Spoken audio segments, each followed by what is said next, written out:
Yama, the judge of karma. Yama is one of the most feared beings in Buddhist mythology, not because he creates suffering, but because he reveals it. He is the ruler of the dead, the judge who examines the karma accumulated across an entire lifetime and decides where a soul will be reborn next. In Buddhist cosmology, death is not an ending. It is a transition between states of existence, and Yama waits directly in the middle of that transition, like a cosmic gatekeeper standing at the edge of eternity. His origins are older than Buddhism itself. In ancient Indian mythology, Yama was believed to be the first mortal being who ever died. According to legend, he traveled into the unknown realm beyond death before anyone else and became ruler of the dead, simply because he was the first to cross the boundary every human fears most. That single idea already made him different from many underworld gods across world mythology. Yama was not born divine. He became divine through death itself. But Buddhism transformed him into something far stranger. Traditional depictions of Yama are deliberately terrifying. He appears gigantic, surrounded by flames, wearing crowns made of skulls, with bulging eyes and skin colored deep red or blue-black, like burning embers. Some images show him riding a massive buffalo through the darkness of the underworld, while dragging souls toward judgment. Others portray him crushing human bodies beneath his feet to symbolize the destruction of ego, attachment, and illusion. To many outsiders, Yama looks less like a god and more like a demon. But Buddhist art often uses horrifying imagery to force viewers to confront spiritual truths they would rather avoid. The most disturbing detail about Yama is his mirror. In several Buddhist traditions, he possesses the mirror of karma, an object that reveals every action, lie, cruelty, selfish desire, and hidden thought committed during life with absolute honesty. Nothing can be concealed from it. No excuses survive it. Yama does not need witnesses because karma itself becomes the evidence. And that is what makes him terrifying. Yama does not represent evil. He represents inevitability. In Buddhism, karma is not divine revenge. It is consequence woven directly into reality itself. Some Buddhist texts describe the hell realms in horrifying detail. Frozen wastelands where bodies crack apart from endless cold. Burning worlds where souls regenerate, only to be destroyed again and again. Mountains made from blades, rivers of boiling metal. Demons tearing beings apart for thousands of years without rest. But unlike many eternal hells in world religion, Buddhist hell is temporary. Eventually, karma burns away. Eventually, every being leaves hell and is reborn somewhere else. Even suffering is impermanent. And that leads to the strangest fact of all. Even Yama himself is trapped inside samsara. The judge of the dead is not eternal. The ruler of hell will also eventually die, be reborn, and suffer like every other being in existence. Buddhism completely destroys the idea of an all-powerful ruler of evil. Yama is not a devil standing outside the system. He is another prisoner trapped within it. That philosophical twist changes everything. The universe of Buddhism is not controlled by gods rewarding or punishing humanity from above. It is an endless cosmic machine driven by karma, suffering, rebirth, and consequence. Yama simply reflects that system back at reality without mercy. And that may be the most terrifying part of his mythology. Yama does not hate humanity. He simply tells the truth. Mahakala, the wrathful protector. At first glance, Mahakala does not look enlightened. He looks like something humanity was never meant to see. His skin is black as burnt ash. Flames explode behind his body like the universe itself is on fire. He wears crowns made from skulls, necklaces crafted from severed heads, and tiger skins stained with blood. Some depictions show him drinking from skull cups filled with human remains while crushing corpses beneath his feet. Early travelers encountering Tibetan Buddhist temples often believed they were looking at demons instead of divine beings. And that misunderstanding is exactly the point. Mahakala represents one of the strangest ideas in Buddhist mythology. Wrath can also be compassion. He is one of the great Dharmapalas, protector deities tasked with defending Buddhist teachings from forces of ignorance, illusion, ego, and spiritual destruction. His terrifying appearance is symbolic. Mahakala does not destroy humanity. He destroys the obstacles preventing enlightenment. In Vajrayana Buddhism, peaceful compassion is not always enough to free the mind from attachment. Some illusions cling so deeply to human consciousness that they must be torn apart violently. Mahakala represents enlightenment in its most terrifying form. Even his name carries deeper meaning. Mahakala roughly translates to Great Black One, but the symbolism behind his blackness is far more philosophical than literal. In Tantric Buddhism, black often represents total absorption. Black absorbs all colors. Mahakala absorbs all fear, hatred, ego, attachment, and negative energy into emptiness itself. His darkness symbolizes the annihilation of illusion. And the deeper his mythology becomes, the stranger it feels. Some traditions describe Mahakala as an emanation of Avalokiteshvara, the bodhisattva of infinite compassion. In other words, one of the most violent-looking beings in Buddhism is actually born from compassion itself. That paradox sits at the center of Vajrayana philosophy. Compassion is not always gentle. Sometimes, compassion appears terrifying because the ego experiences spiritual transformation as destruction. Mahakala also exists in many different forms across Asia. Some versions possess 2 arms. Others have 4, 6, or multiple heads surrounded by rings of fire. Tibetan Buddhism alone contains entire systems of Mahakala manifestations connected to different tantric traditions and monastic orders. Certain monasteries believed Mahakala actively protected sacred teachings during wars, invasions, and periods of collapse. Some monks even claimed his rituals could psychologically shatter attachment itself when performed correctly. But perhaps the most unsettling aspect of Mahakala is what he represents psychologically. Most religions separate goodness and terror into opposite forces. Mahakala destroys that boundary entirely. He forces the viewer to confront the possibility that spiritual awakening itself may feel violent. The destruction of ego, illusion, and false identity is not portrayed as peaceful transcendence. It is portrayed as cosmic annihilation. Mahakala does not protect comfort. He protects awakening. Indra, the king of heaven. Long before Buddhism spread across Asia, Indra was already one of the most worshipped gods in India. Kings prayed to him before battle. Farmers begged him for rain. Entire civilizations feared the sound of thunder because thunder belonged to Indra. In the ancient Rig Veda, he appears as the ruler of heaven, wielder of the Vajra thunderbolt, and the warrior who killed Vritra, the colossal serpent that trapped the rivers of the world behind mountains until Indra shattered the sky itself and released the waters back to humanity. To ancient India, this was not symbolic mythology.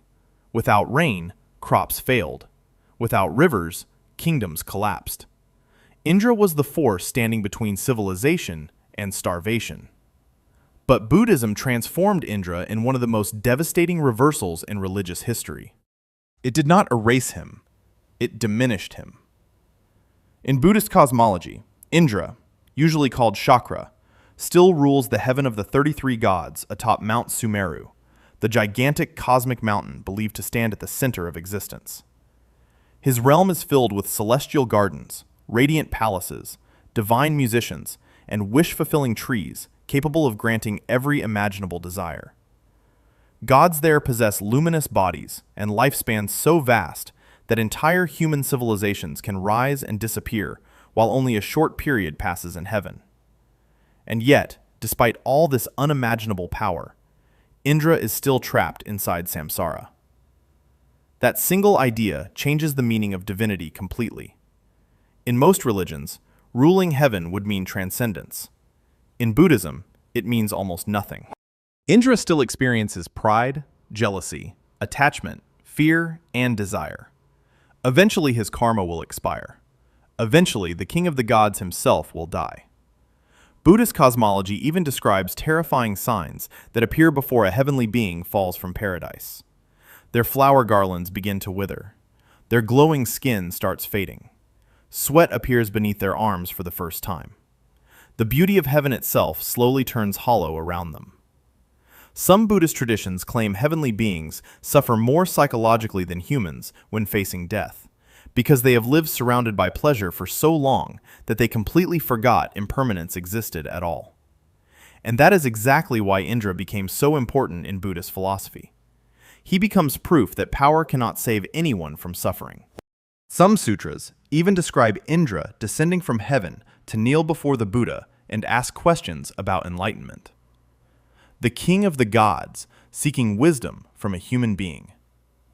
Buddhism completely overturns the hierarchy of divinity itself. Enlightenment stands above godhood. A fully awakened human surpasses even the rulers of heaven, because gods still remain trapped inside illusion. One of the strangest things about Indra is that Buddhism preserves fragments of his older Vedic identity while quietly changing their meaning. He still carries the Vajra, the thunderbolt weapon once capable of splitting mountains apart. He still commands heavenly armies and protects cosmic order from demonic forces. But over time, the Vajra transformed from a weapon of destruction into one of the most sacred symbols in Vajrayana Buddhism. It eventually came to represent indestructible enlightenment itself, the sudden destruction of ignorance. A weapon once used to kill monsters became a symbol for shattering illusion within the human mind. But the deeper Indra's mythology becomes, the darker its implications start to feel. Because Buddhism transformed the ruler of heaven into a warning. You can command storms, conquer demons, rule paradise for millions of years, surround yourself with unimaginable beauty, and still remain completely trapped inside suffering. Even the King of Heaven cannot escape impermanence. Avalokiteshvara, the god who refused nirvana. Avalokiteshvara is one of the most beloved beings in all of Buddhism. While many gods rule heavens, command storms, or judge the dead, Avalokiteshvara represents something far more emotionally overwhelming: infinite compassion. According to Buddhist tradition, he made a vow so extreme that it reshaped entire civilizations across Asia. He refused to enter final enlightenment until every suffering being in existence had been saved first. And in Buddhist cosmology, that promise is almost impossible to comprehend. Because Buddhism does not describe merely one world, it describes infinite worlds, infinite realms, endless cycles of rebirth, and suffering stretching across countless universes without beginning or end. Yet Avalokiteshvara chose to remain inside samsara voluntarily. While others sought escape, he turned back towards suffering itself. Some traditions describe him hearing the cries of every living being simultaneously across existence. Others claim that when he fully witnessed the scale of suffering in the universe, his head split apart from grief. According to legend, the cosmic Buddha Amitabha reconstructed him with multiple heads and 1,000 arms so he could help more beings at once. In many depictions, each hand contains an eye staring outward in every direction. Compassion itself became omnidirectional, and that imagery transformed Avalokiteshvara into one of the most visually recognizable figures in Buddhist mythology. Some versions appear calm and radiant, draped in white robes surrounded by lotus flowers and celestial light. Others possess 11 heads, stacked toward the heavens, like ascending states of awareness. Certain forms appear with 1,000 arms extending outward across reality itself, like a divine nervous system connecting all suffering beings together. Buddhist art deliberately portrays compassion not as weakness, but as cosmic scale empathy, powerful enough to reshape existence itself. As Buddhism spread across Asia, Avalokiteshvara evolved dramatically across cultures. In China, the figure gradually transformed into Guanyin, often portrayed as female. In Japan, Kannon. In Tibet, Chinrezi. This transformation became one of the most fascinating examples of religious evolution in human history. Entire civilizations reshaped the same cosmic figure while preserving the central idea underneath: limitless compassion directed toward a suffering universe. Some Buddhist traditions even believe the Dalai Lama is an incarnation of Avalokiteshvara. That belief transformed compassion itself into political and spiritual authority. Unlike many divine rulers associated with conquest or fear, Avalokiteshvara's power comes entirely from the refusal to abandon suffering beings, no matter how endless suffering becomes. But the deeper his mythology grows, the stranger its implications become. Because Avalokiteshvara represents a terrifying philosophical possibility, true compassion may require infinite sacrifice. Enlightenment in Buddhism is often described as liberation from suffering. Avalokiteshvara willingly delays that liberation for the sake of others. He becomes the embodiment of a universe where empathy is so absolute that it transcends self-preservation itself. Avalokiteshvara does not conquer the world. He chooses to carry it. Mara, the demon of illusion. Mara is not the ruler of hell. He is something far more dangerous. In Buddhist mythology, Mara represents the force that keeps living beings trapped inside suffering itself. He is temptation, fear, desire, ego, distraction, addiction, and illusion woven into a single cosmic entity. While other demons attack the body, Mara attacks the mind. And according to Buddhism, almost every human being is already under his control. Mara first appears most famously during the night Siddhartha Gautama was about to become the Buddha. As the future Buddha sat beneath the Bodhi tree, approaching enlightenment, Mara realized that if Siddhartha awakened completely, countless beings might eventually escape samsara forever. So Mara launched an assault unlike anything else in Buddhist mythology. Some texts describe armies of demons flooding the earth beneath a black sky filled with fire, storms, and mountains collapsing from the force of their rage. Others claim Mara summoned hurricanes, weapons, floods, and monstrous creatures to break Siddhartha's concentration. But none of it worked. The future Buddha remained completely still. Then Mara changed tactics. He sent his daughters. In Buddhist tradition, Mara's daughters symbolize desire, temptation, fantasy, and emotional attachment.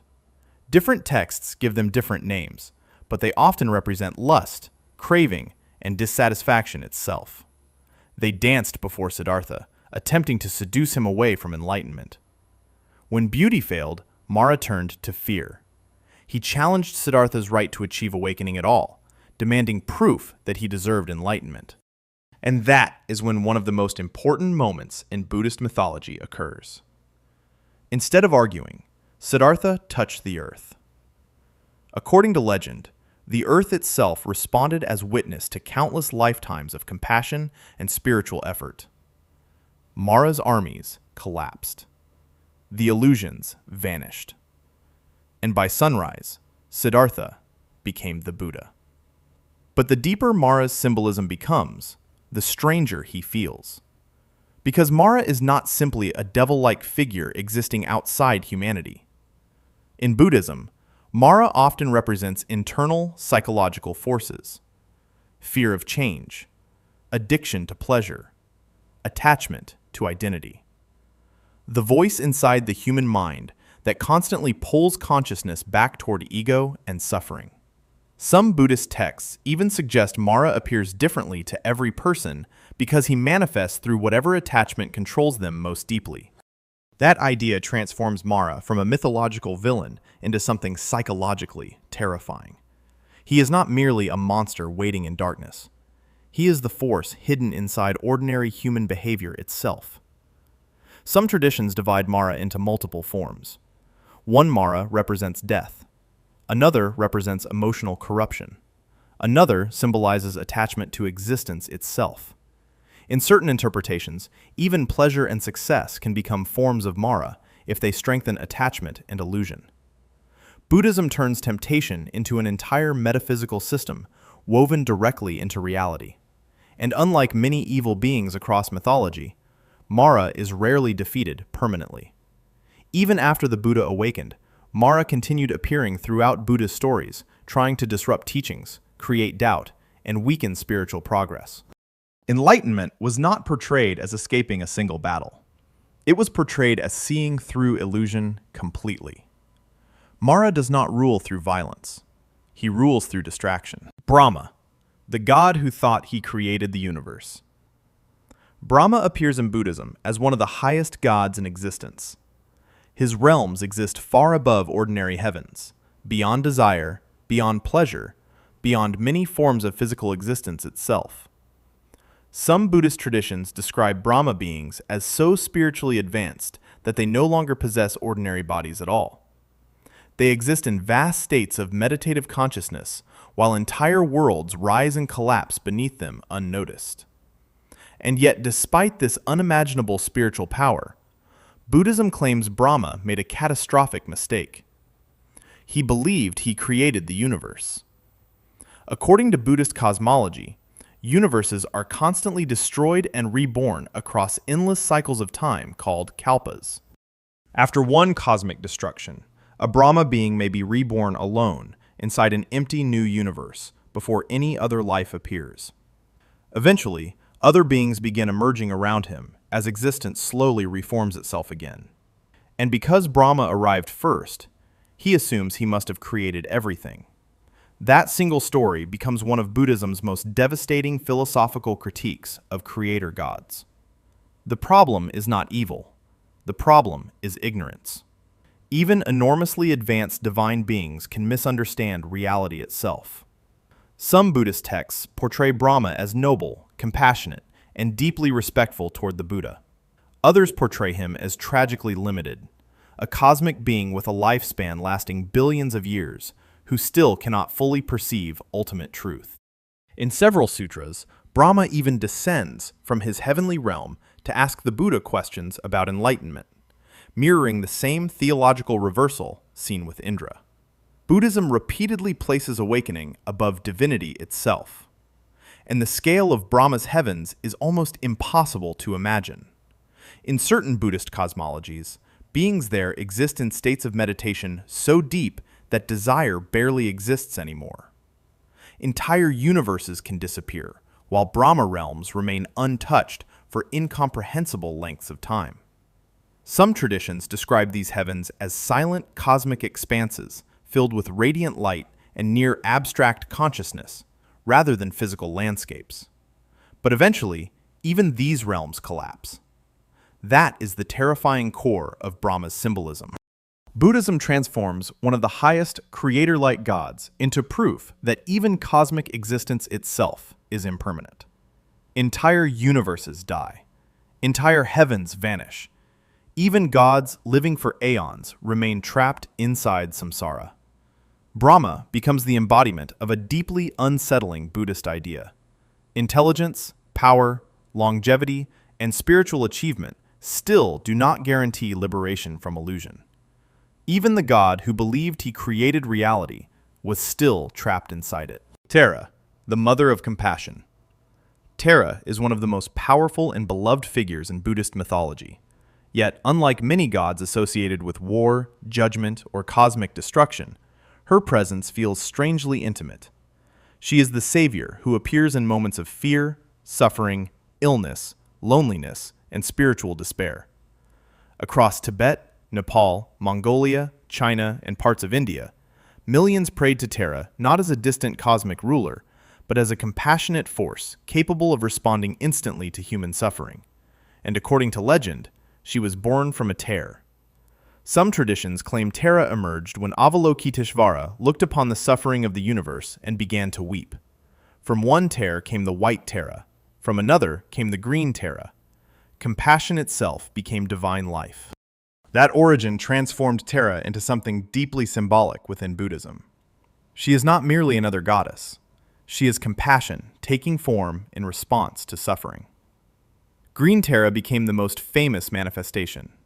She is usually depicted seated upon a lotus, glowing emerald green, one leg extended forward as if ready to rise instantly to help those calling her name.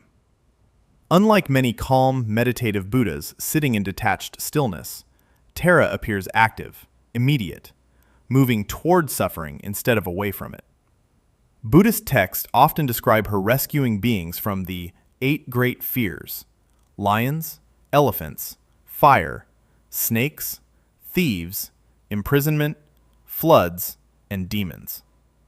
But over time, these dangers also became psychological symbols representing pride, ignorance, anger, jealousy, greed, attachment, and illusion. White Tara carries a different symbolism. She represents healing, serenity, longevity, and maternal compassion. In many depictions, she possesses 7 eyes, 1 on her forehead, 2 on her hands, and 2 on her feet, symbolizing awareness extending in every direction. Compassion itself becomes all-seeing. But Tara's mythology also contains one of the most radical ideas in Buddhist history. According to some traditions, a group of monks once advised Tara that she should pray to be reborn as a man in future lives, because enlightenment was supposedly easier to achieve in male form. Tara refused completely. She declared that concepts like male and female were ultimately illusions created by ignorance, then vowed to remain in female form throughout all future lifetimes while guiding beings toward enlightenment. In medieval religious history, that statement was astonishingly revolutionary. As Vajrayana Buddhism evolved, Tara expanded into entire systems of manifestations. 21 Taras emerged, each associated with different colors, energies, symbols, fears, and spiritual functions. Some appeared peaceful and radiant. Others became wrathful and terrifying, surrounded by flames capable of destroying demonic forces and inner illusion alike. Tara evolved into a complete spiritual universe by herself, and that may be why her mythology became so emotionally powerful across Asia. While many Buddhist cosmic beings feel distant, abstract, or overwhelming in scale, Tara feels personal, protective, immediate. She represents the possibility that compassion is not passive observation from above, but an active force constantly moving towards suffering wherever it appears. Tara does not wait in heaven for humanity to reach enlightenment. She runs toward those still trapped in darkness. Ksitigarbha, the savior of hell. Ksitigarbha is one of the most unsettling figures in Buddhist mythology because his entire existence is built around a promise almost impossible to fulfill. While many divine beings seek enlightenment, transcendence, or escape from samsara, Ksitigarbha made a vow so extreme that it transformed him into the guardian of the dead themselves. According to Buddhist tradition, he refused to become a Buddha until every hell realm across existence had been emptied completely. In other words, he chose to descend willingly into the worst suffering imaginable, and remain there. His name is often translated as Earth Treasury or Earth Womb, symbolizing hidden spiritual depth buried beneath darkness and suffering. Unlike wrathful protectors surrounded by flames and skulls, Ksitigarbha usually appears calm, shaved-headed, and dressed like a wandering monk carrying 2 objects, a staff and a glowing, wish-fulfilling jewel. But both objects hide deeper symbolism. His staff is said to open the gates of hell itself, allowing him to travel freely through realms of punishment and death. His jewel represents light within darkness, enlightenment carried directly into places where hope barely exists anymore.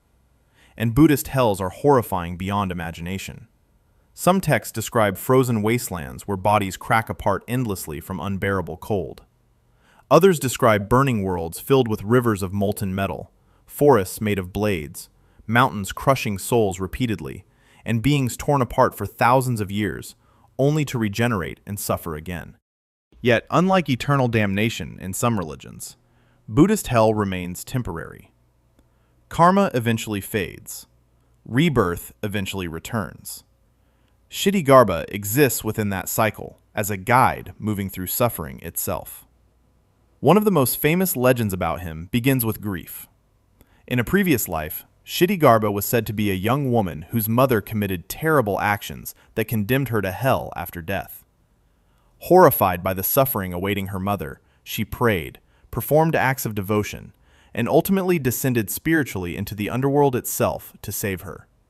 That story evolved into one of the central emotional ideas surrounding Ksitigarbha: compassion powerful enough to follow suffering even after death. As Buddhism spread into China and Japan, Ksitigarbha became deeply connected with mourning, funerals, lost children, and wandering spirits. In Japan, he became Jizo, one of the most beloved religious figures in the country. Small Jizo statues appear along roadsides, cemeteries, forests, and mountain paths, wearing tiny red bibs or children's clothing left by grieving families. Many believed Jizo protected the souls of children who died before their parents, guiding them safely through the afterlife. And that emotional intimacy makes Ksitigarbha very different from many cosmic Buddhist beings. He does not rule heaven. He does not command storms or armies. His mythology focuses almost entirely on suffering, grief, death, and compassion directed toward the forgotten. But the deeper his vow becomes, the more impossible it feels. Buddhist cosmology describes infinite worlds filled with endless rebirth and endless suffering. New beings constantly enter hell realms through karma, which means Ksitigarbha's mission may never truly end. He becomes the embodiment of compassion, confronting infinity itself. While other beings escape samsara, Ksitigarbha walks directly back into it. Manjushri, the sword of wisdom. Manjushri does not carry a weapon to kill enemies. He carries a weapon to destroy ignorance itself. In Buddhist mythology, he is the bodhisattva of wisdom, often depicted as a youthful figure holding a flaming sword in one hand and a sacred scripture in the other. But unlike many divine beings associated with compassion or salvation, Manjushri represents something colder and more dangerous: the terrifying clarity of enlightenment. His sword is one of the most important symbols in all of Buddhist art. It is not an ordinary blade. Buddhist texts describe it as capable of cutting through illusion, ignorance, ego, attachment, and false perception in a single strike. The flames surrounding it symbolize wisdom so intense that it burns away delusion itself. In many depictions, the sword rises above his head like a beam of fire splitting reality apart. And that symbolism reveals something deeply important about Buddhism. Enlightenment is not portrayed merely as peace. It is portrayed as destruction. The destruction of illusion. The destruction of ignorance. The destruction of the false self human beings spend their entire lives protecting. Manjushri's other object, the sacred scripture resting upon a lotus flower, usually represents the Prajnaparamita texts, teachings associated with ultimate wisdom and emptiness. In Buddhist philosophy, emptiness does not mean nothing exists. It means all things lack permanent independent essence. Reality is fluid, interconnected, constantly changing, and impossible to possess permanently. Manjushri becomes the embodiment of the terrifying realization that the stable world humans believe in may itself be an illusion created by attachment and perception. Some Buddhist traditions describe Manjushri as one of the oldest bodhisattvas in existence, so ancient that he appears across countless universes, helping beings approach enlightenment through wisdom rather than faith alone. In Tibetan Buddhism, he became especially important among monks and scholars who believed devotion to Manjushri could sharpen intelligence, memory, and spiritual understanding. Certain chants associated with him were even recited before debates because wisdom itself became a sacred force. But despite his calm appearance, Manjushri's symbolism can feel strangely unsettling. Compassion comforts suffering. Wisdom dismantles identity. The deeper Buddhist philosophy becomes, the more dangerous wisdom starts to appear. To truly see reality clearly may require destroying nearly every illusion the human mind depends on emotionally: permanence, ego, control, certainty, even the idea of a fixed self. That is why Manjushri's sword matters so much. It does not protect the ego. It cuts straight through it. Maitreya, the Buddha who has not arrived yet. Most Buddhist figures belong to the distant past or exist in unreachable cosmic realms. Maitreya is different. He belongs to the future. According to Buddhist prophecy, Maitreya is the next Buddha destined to appear when the teachings of the current Buddha have completely vanished from the world. By the time he arrives, Buddhism itself will have been forgotten. Humanity will have descended once again into ignorance, violence, greed, and spiritual collapse. and then a new Buddha will emerge. That single idea transformed Maitreya into one of the most powerful symbols of hope in Buddhist mythology. While many Buddhist stories focus on impermanence and decline, Maitreya represents renewal after collapse. Entire civilizations may disappear. Sacred teachings may decay. Humanity may lose its understanding of enlightenment completely. But eventually, the cycle begins again. Some traditions describe Maitreya currently waiting in Tushita heaven, a celestial realm where future Buddhas prepare before descending into the human world. Unlike wrathful protectors or terrifying underworld judges, Maitreya is usually depicted smiling peacefully, radiating serenity and abundance. In parts of East Asia, his imagery gradually merged with the laughing Buddha figure, a joyful monk associated with prosperity, contentment, and future happiness. That transformation gave Maitreya a strangely comforting presence compared to many darker beings in Buddhist cosmology. But older Buddhist prophecies surrounding him are far more cosmic in scale. Some texts claim that by the time Maitreya appears, human lifespans will once again reach 80,000 years. Trees will produce food effortlessly. The world will become peaceful and prosperous after ages of suffering and decline. Humanity itself will transform psychologically. Violence, greed, and hatred will diminish enough for enlightenment to spread widely across civilization again. And yet, hidden beneath that hopeful vision is a darker implication. For Maitreya to arrive, the current age must first end.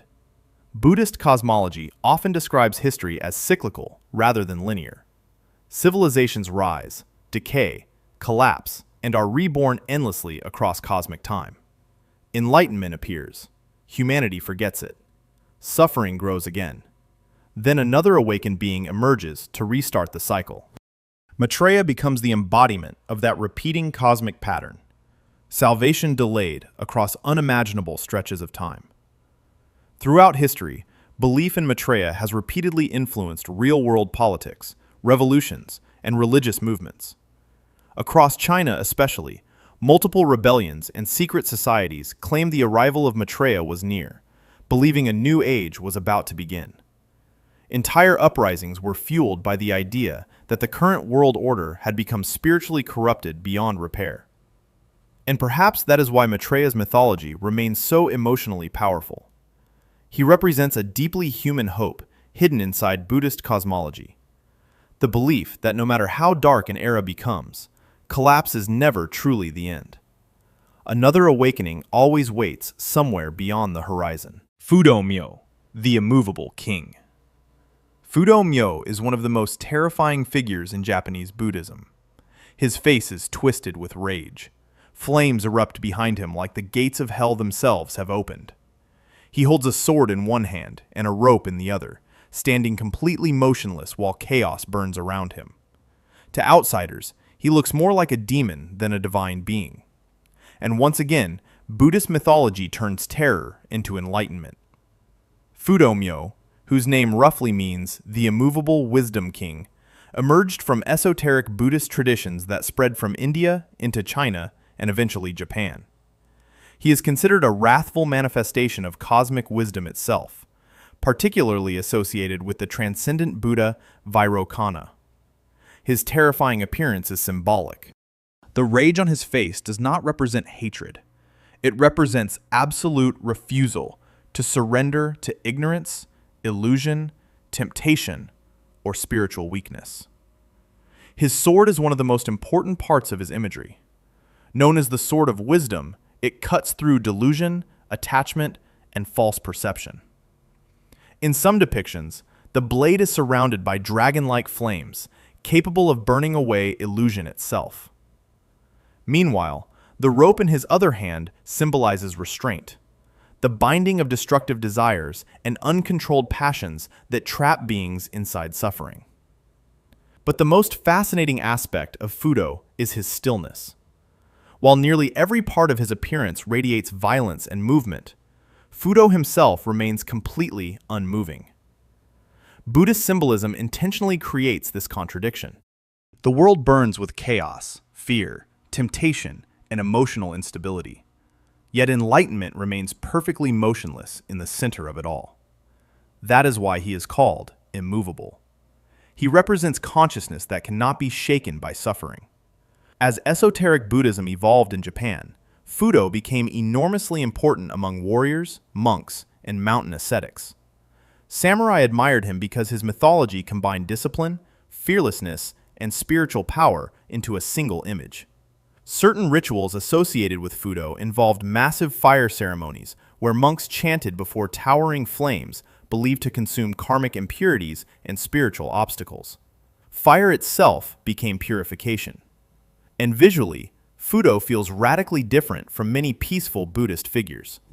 He is usually surrounded by jagged rocks, darkness, swords, smoke, and roaring fire instead of lotus flowers and celestial light. His face often shows fangs biting downward and one eye partially closed, symbolizing the union of anger and compassion, violence and wisdom. Even his body posture feels heavy, rooted, impossible to move. But beneath all the wrath and fire, Fudo represents a deeply psychological truth. Human beings are constantly dragged by fear, desire, emotion, distraction, and suffering. The mind moves endlessly. Thoughts panic endlessly. Fudo becomes the image of a consciousness that remains perfectly still while everything else collapses around it. He does not destroy chaos by escaping it. He stands inside the fire and refuses to move. Vairocana, the universe itself. Vairocana is not simply a god sitting somewhere inside the universe. In many forms of Buddhist cosmology, Vairocana is the universe. While other deities rule heavens, protect teachings, or guide souls through suffering, Vairocana represents something far more abstract and overwhelming. Ultimate reality itself, made conscious. In esoteric Buddhism, especially within Vajrayana traditions, Vairocana is often described as the cosmic Buddha, the source from which all Buddhas and enlightened manifestations emerge. Some traditions portray him seated at the absolute center of existence, surrounded by infinite celestial realms, radiating outward like a spiritual mandala, expanding across reality itself. Unlike earthly beings trapped inside time and rebirth, Vairocana symbolizes pure, awakened consciousness beyond limitation. And the scale of that symbolism becomes almost impossible to comprehend. Certain Buddhist texts describe the universe not as empty space, but as an infinite network of interconnected worlds reflecting one another endlessly. Every particle of existence contains every other particle. Every realm mirrors countless other realms simultaneously. Vairocana becomes the embodiment of that cosmic unity, enlightenment existing everywhere at once. In some interpretations, all Buddhas are simply different aspects of Vairocana, expressing themselves across reality through different forms. That idea transformed Buddhist art completely. Vairocana statues were often built at enormous scale because ordinary human proportions could no longer represent what he symbolized. In Japan, the great Buddha of Nara became one of the largest bronze statues on Earth, created to embody Vairocana's cosmic presence physically. Seated in impossible stillness, surrounded by temple architecture designed to overwhelm the viewer emotionally, the statue was intended to make humanity feel microscopic against the scale of enlightenment itself. But Vairocana's symbolism goes deeper than size. In many mandalas used in esoteric Buddhism, Vairocana occupies the center, while other Buddhas appear around him, representing different aspects of awakened consciousness.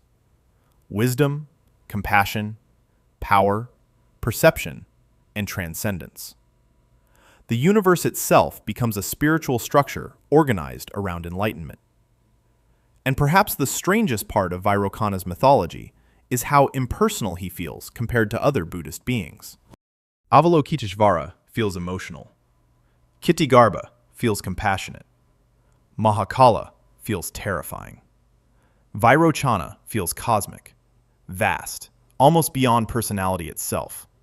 He represents a state where individuality dissolves into universal awareness. That philosophical shift changes the scale of Buddhist mythology completely. Earlier figures still feel connected to human emotion: fear, grief, compassion, suffering, temptation. Vairocana moves beyond all of that. He represents enlightenment so absolute that the boundary between self and cosmos disappears entirely. Vairocana does not merely understand the universe, he is the universe, seeing itself clearly for the first time. Amitabha, the Lord of infinite light. Amitabha rules no storm, commands no armies, and judges no dead. His power comes from something far stranger: the promise that suffering does not have to be endless.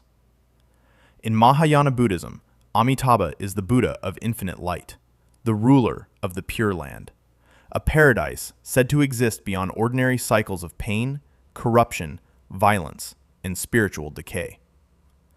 While many Buddhist paths toward enlightenment are portrayed as difficult beyond comprehension, Amitabha introduced a radically different idea: salvation through faith, devotion, and remembrance.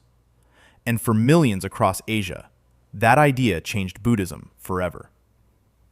According to legend, Amitabha was once a monk named Dharmakara who witnessed the endless suffering consuming existence and made an enormous series of vows.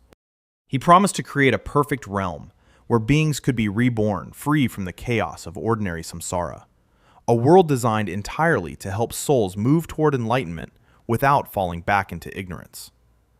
Over countless ages of spiritual practice, those vows transformed him into Amitabha, the Buddha whose light was said to illuminate infinite universes simultaneously.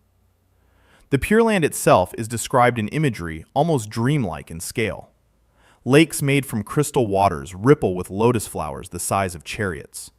Trees composed of jewels sing sacred teachings when the wind passes through them.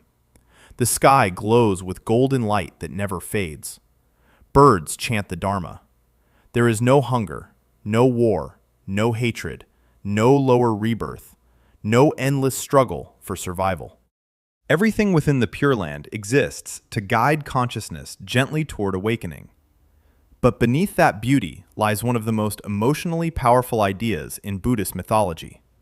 Because Amitabha's paradise was not created for perfect beings, it was created for ordinary people. As Buddhism spread through China and Japan, Pure Land traditions became enormously popular, partly because they offered hope to people who believed enlightenment through difficult meditation and monastic discipline might be impossible during spiritually corrupted ages. Devotion to Amitabha became a path accessible to farmers, workers, grieving families, the elderly, and the dying. Simply reciting Amitabha's name with sincere faith was believed capable of creating rebirth in the Pure Land itself. That simplicity made Amitabha radically different from many cosmic Buddhist figures. Mahakala destroys illusion violently.